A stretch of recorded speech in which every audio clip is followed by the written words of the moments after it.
good time to get you the MF corner then and discuss a growth portfolio. We may all want to invest to help our money grow. And Dhirendra Kumar, CEO at Value Research, is here to tell us what's the best way to do that by constructing a growth portfolio. Afternoon, Dhirendra.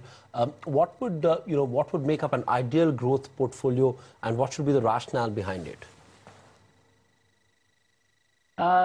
This portfolio was, devised as a very low maintenance portfolio which will target an allocation of 80% or 75 to 80% into equity, 20 to 25% into fixed income, where an investor doesn't have to worry about, changing the allocation depending on the performance of the two asset classes, and doing it with low maintenance funds. So it is built with 5 funds. One is an asset allocation fund, other 4 are equity funds, and targets that, and it has given a phenomenal return relative to what the state of the market has been over the past 3 years since we did set up this portfolio and periodically update it. So it's a very low maintenance way of achieving growth.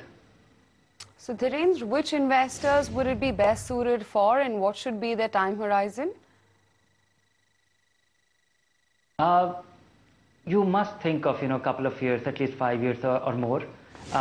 More importantly, this performance has been excellent, has been outstanding primarily because this has been a SIP portfolio. One has been investing. The assumption here has been investing 10,000 rupee in the set weightings every month over the past 3 years, and investors seeking growth with stability should invest here.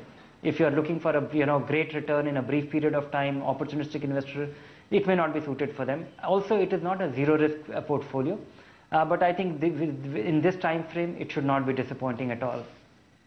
Okay, Dhirendra, let's also address some viewer queries. The first one from Ajit Saxena. He wants to invest about 5 to 6 lakhs for a period of 2 to 5 years for his son's education, and he does not want any equity exposure. He says he need about 2 lakh rupees per year from 2014 onwards. He wants you to suggest some funds with no equity exposure.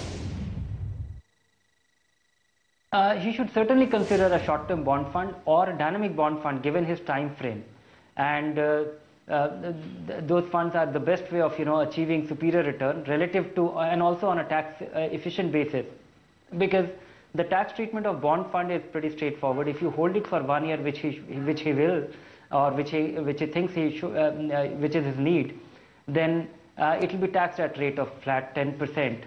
Because it will be treated as capital gains tax, or 20% with indexation. So I think on a 1 year holding, 10% relative to somebody in any higher tax bracket will be much better off. A second query, Dhirendra, today is coming in from Angad Singh, and he invests 5,000 rupees in Franklin India Templeton Pension via an SIP. How would you rate this fund? That's what he wants to know. The name of this fund is a pension plan, but it is actually not a pension plan. It is more like invest 40% into equity, 60% into debt, has a 3-year lock-in period, and gets 80C benefit. So it is like a conservative vehicle which gets you tax advantage. I would say that if you're looking for pension and if you're investing for retirement, open your NPS account, get started. Look at this fund which gets you tax break every year and a conservative vehicle, but if you are investing for many years, it may not be a suited vehicle.